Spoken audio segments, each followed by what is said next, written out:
you are not that far away from being a bad team because there's players that could help you lose your league if you're rostering them. Nate, kind of rehashing from last video here, last podcast, however you want to look at it, but who are you avoiding or selling? What are you doing? I'm avoiding Christian Watson. I don't really have Not any out Christian Watson. avoiding.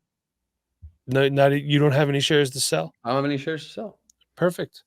So I guess I'll be avoiding. I might get labeled a Christian Watson hater over the past couple of years because I've been kind of down on him, but that's not fair because I actually went to watch him play when he was at North Dakota State. I saw him play live at Towson. You did. I saw Christian Watson, and I was like, Anna, that's my wife's name. I was like, that guy's going to get drafted in next year's draft. Like he could be like a day 2 pick maybe. Like, and she was probably like, okay. I was like, you got to watch that guy. And then he had like a super long touchdown. It was great. I was so excited to be able to see him live. But I think the expectations for him since he got drafted have been too much. And then you throw in the issue with the hamstrings, the availability. He has been very productive when he's been on the field. I mean, last year he had 5 touchdowns. He wasn't on the field very, very often. He played 9 games, had 28 receptions, 5 touchdowns. He also missed 8 games. So he missed half the season basically. Now, Mike, you mentioned this on the last podcast. He did go out and spend the offseason trying to get better. He worked on his hamstrings because one was much larger than the other, significantly so. Kind of weird that they were so significantly different. I don't know how that happened, but he worked on it. From what we've heard, it has improved. I've also heard some things that maybe it didn't go maybe as well as it could have been due to effort, but that is hearsay unless we have a true source I want to throw out there, which I don't. So I'm not going to put too much into his hamstring rehab that he did this offseason. I do think it's a good thing, but I'm not going to say it's going to change everything. That's how I feel about that. Going back to the Romeo Doubs conversation I had on the last podcast, there's a lot of competition here for Christian Watson. You got Christian Watson, you got Romeo Doubs, who I was talking about buying in the last episode. You got Jaden Reed, who we both of us love. You got Dontavian Wicks, who has a breakout. And hey, if Watson is unhealthy, those 3 guys are out there and they're all doing really well. And that means that Watson, has to go out and get his place back. And then you got the tight ends, the running backs, like I talked about. You got a lot of talent in that offense. Now, Jordan Love, I think he can support 2 wide receivers. I think that's very much in his realm. Maybe 3 to, a relevant area. But I just worry about the availability of Christian Watson. And even when he is available, are you sure he's going to make it through the game? That's how the soft tissue injuries work. They can flare up at any time. It's not like, you just, it's healed, you're good to go. Not going to be an issue anymore. It keeps popping up. As soon as we see it pop up this year, if you have them and you haven't sold them before the year, you see it pop up again this year, move off of them. Because year 3, we're still having these same issues. It is more than a pattern at this point. It is just what it is. So I'm cautioning everyone.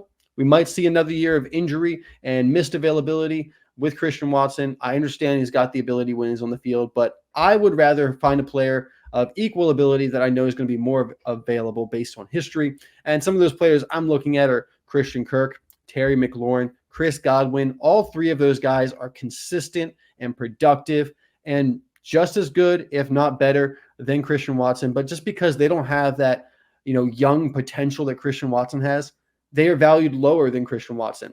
But for your team, I think all 3 of those players are better for your team than Christian Watson. Go ahead, let go of the emotional excitement that comes with the upside.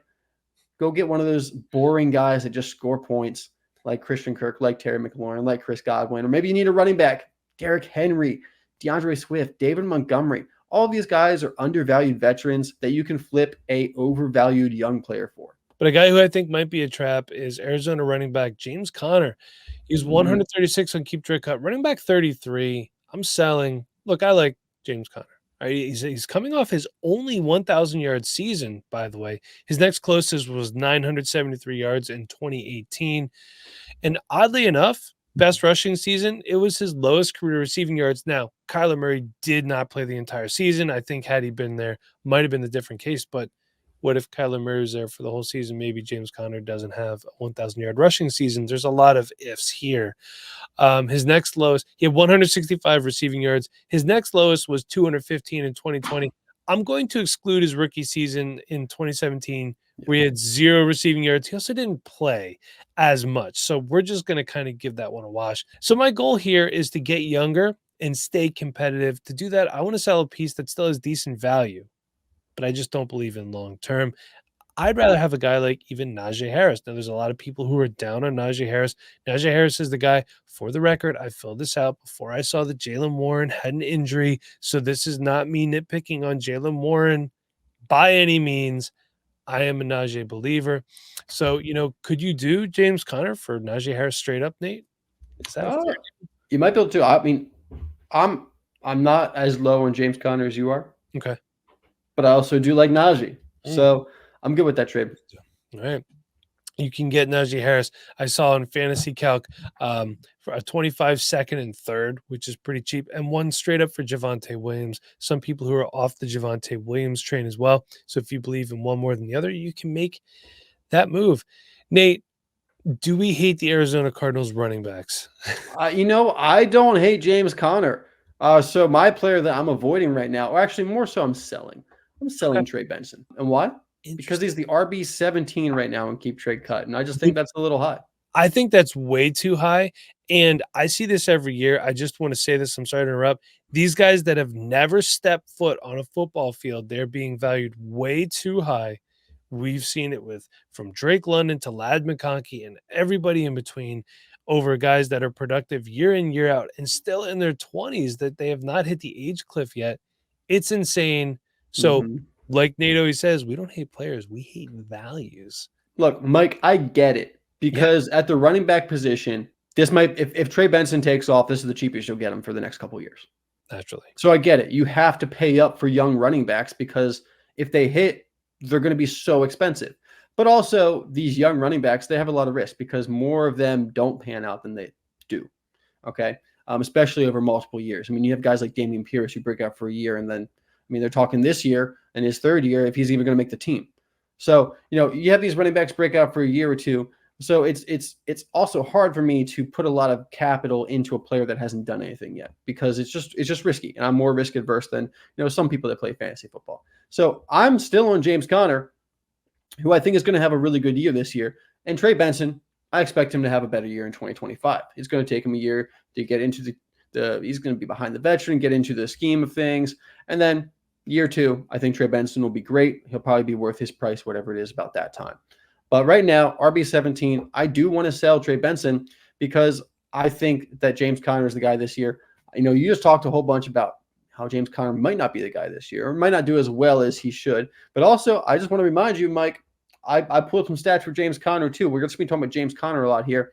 I'm coming off a career high in yards per carry with 5 yards per carry last year. Also, I just want to throw out there, RB13 last year in points per game with 15.5. The year before that, RB9 in points per game. The year before that, RB7 in points per game. The year before that, RB25. But the year before that, RB16. And the year before that, RB7. So of the last 6 years, he has been a top 25 guy every single year in points per game. And 3 of those last 6 years, he's been top 10 in points per game. I think he's got one more year in him. He has one more year left on the contract. They're obviously, planning for the future with Trey Benson, but I think James Conner is still the present RB1 there and the guy that you want. I really don't have too much, negative to say about Trey Benson. I just think there's a lot of positives with James Conner still this year. Trey Benson, the day 2 pick. I do believe in day 2 picks of the running back position, so I'm not, trying to actively avoid him. But if you have him and you can move over to go get a Derrick Henry, David Montgomery, DeAndre Swift, those are 3 guys I mentioned a couple of times now because I like their value at the running back position. You can probably get something on top of them to go get Trey Benson because he is getting some hype right now in the preseason because he's playing. Rookie running backs, they play in the preseason. They do pretty well. James Conner's not out there playing in the preseason, but he's going to be out there playing in the regular season. So, just maybe pump the brakes a little bit with Trey Benson going into this year. And if you're a championship contender, maybe going to find a Derrick Henry and a third for Trey Benson, or, David Montgomery and a third for Trey Benson or something like that. I think that would be worthwhile for your team. If you're in a rebuild, keep Trey Benson or flip him for somebody else that maybe isn't as competitive. Nate, would you like to continue to poo-poo on some running backs? I would love to continue. We loved him last episode. Now this episode, beat it, Tony Pollard of the Tennessee Titans. He's running back 31, player 133 on keep trade cut. I think he might be toast, man. We've seen this before. He's had a bunch of carries, even though he's never really been the starter, except for last year.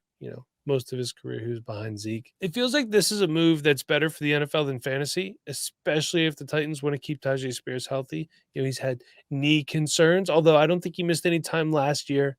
He just doesn't have ACLs. And look, he's had plenty of volume, especially last year. He just wasn't efficient with it. Let's compare. We love to compare and contrast. In 2022, he had 193 carries for 1,007 yards and 9 touchdowns. Okay. Paired that with 39 receptions, 371 yards, and 3 touchdowns. So he's the starter now. His volume's going to go up. Tony Pollard's going to be better, right? Wrong. He had more carries. He had almost 60 more carries. I think it is 60 if I do the math. 252 carries, 1,005 yards, more carries, 2 yards less, and 6 touchdowns. He had less touchdowns, Nate. He had more receptions, 55 receptions, and less yards, 311 yards, and no touchdowns. Extremely inefficient. Dallas Cowboys have a really good offensive line. They've had a good offensive line for a while. Dak Prescott, CeeDee Lamb, people taking pressure off of Tony Pollard. He was not efficient. Every time I saw him play, he did not look like the Tony Pollard that we know and love. And now he's going somewhere new in an offense that has some question marks. His yards per carry dropped from 5.2 to 4.0, and his yards per reception dropped from 9.5 to 5.7. So just inefficient across the board there, and is the worst yak wreck of his career, Nate, with 5.8. His lowest was 8.5 in 2020 leading up to that. Why does that matter? Because Tony Pollard was always heralded as a receiving back. If he's not good at receiving and he's a receiving back, what freaking good is he? Somehow, despite all that, Nate, he was running back 14 in 2023. Does the NFL have a running back problem? They might. And he had 13.1 fantasy points per game. Hey, man, you know what? You throw something at the wall, it's going to stick somewhere, I guess. But I'd rather have DeAndre Swift, guy who's going to be in an offense that should be interesting. Caleb Williams looking good in the preseason so far. Excited to see what DeAndre Swift does there. RIP Roschon Johnson. You could get DeAndre Swift. Hey, if we want to move, you might have to pay up. You might have to use Tony Pollard and a second to get DeAndre Swift. 2 seconds or a late first. Or I saw this trade on Fantasy Calc. Will Levis for Swift and a second. So that was in a super flex league. If you're not a Will Levis believer and he's your quarterback 3 or 4, you want to move on and get a starting running back, you can make that deal possibly. Nate, I'm looking at the next one, and I just want to say, how dare you? I know. I didn't come into this expecting to avoid this player. And yet here we are. But here we are. Mike, I was thinking about it. Jaden Daniels has looked pretty good in preseason. Good for him, by the way. Yeah. I didn't think he looked that good that fast. Yeah, I'm impressed. I was thinking about it. Brian Robinson might be a little disappointing this year. And that's because, as good as Brian Robinson was last year, Austin Eckler's there. And I know a lot of us are just like, oh, well, Austin Eckler's trash. He's washed up at this point. But he's there. He's there. Just like Pollard is there in Tennessee. 2-year deal. They're excited about him. He's going to take some receiving work away from Brian Robinson. And Brian Robinson's receiving work last year really buoyed his fantasy production. Because you remember he had a couple big screens that he just took to the house, 60, 70 yards, that really boosted his fantasy production for the year. You take a look at it. He had 36 receptions last year, which was a career high, for 367 yards, Mike. That is slightly over 10 yards per catch, which is very, very impressive for the running back position. And Brian Robinson, we know, despite that stat line, we know Brian Robinson is not the best receiving back. We know he's not the quickest receiving back. We know he's not necessarily the most explosive running back.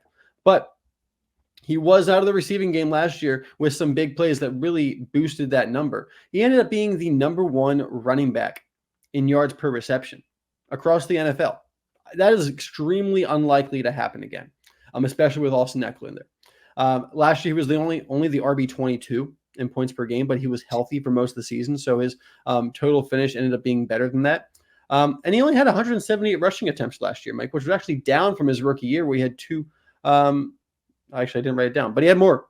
He had more rushing attempts his rookie year. So you got Austin Eckler, who's going to take away that receiving work, which really helped Brian Robinson last year. And then you also have Jaden Daniels, who's going to be starting. And I think Jaden Daniels is going to run the ball a bit more than Sam Howell did last year.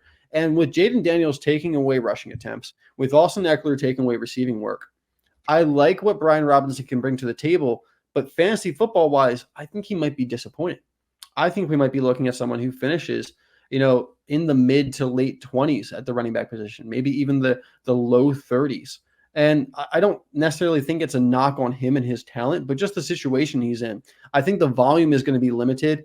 And outside of some big explosive receiving plays last year, Brian Robinson really wasn't super explosive, super efficient. That's not really his mantra. He's kind of the all around, hey, this guy can take carries, this guy can take volume and do well with it, but not be that next level player.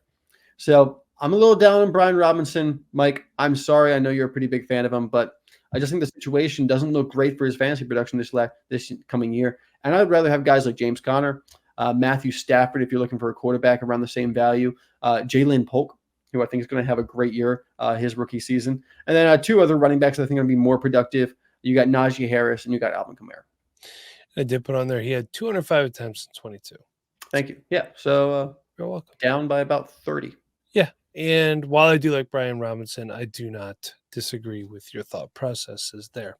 My last one is I'm avoiding any combination of Minnesota Vikings quarterback, be that Sam Darnold, Nick Mullins, or possibly Ryan Tannehill. It's been speculated as well. So I'm going to avoid before it's official. Look, I had hopes for J.J. McCarthy. Sucks that he had a knee injury.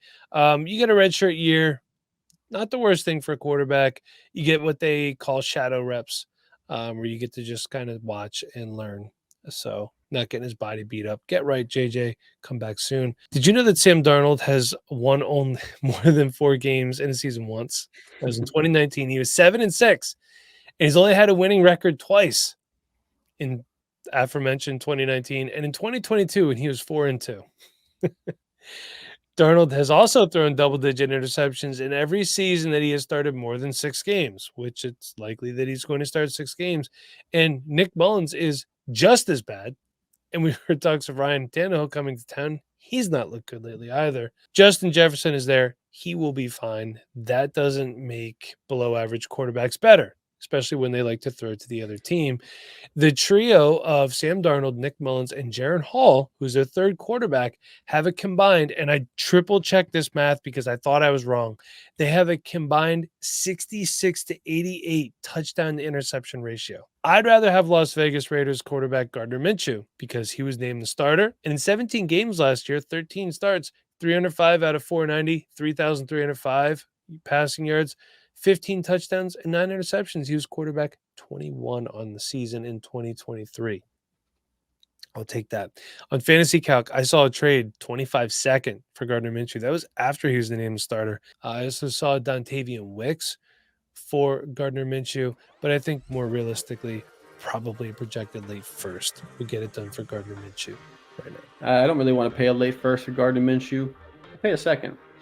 I understand that starting quarterback, everyone's going to want a first, but I don't feel comfortable paying a first for Gardner Minshew. Yeah, I like him, though. He's got some good weapons out there in Devontae Adams. Jacoby Myers. Zamir White. There you go. Or Alexander Madison. So that's going to wrap it up for us. Hey, buy a t-shirt. Buy a hoodie. It was 61 degrees here this morning when I left for work. You need one of those for those chilly fall days. Link is below. Patreon.com/Dynasty Rewind. Go ahead. Get a week for free. We'll see you next time, everybody. For Nate, I'm Mike. Thank you for listening.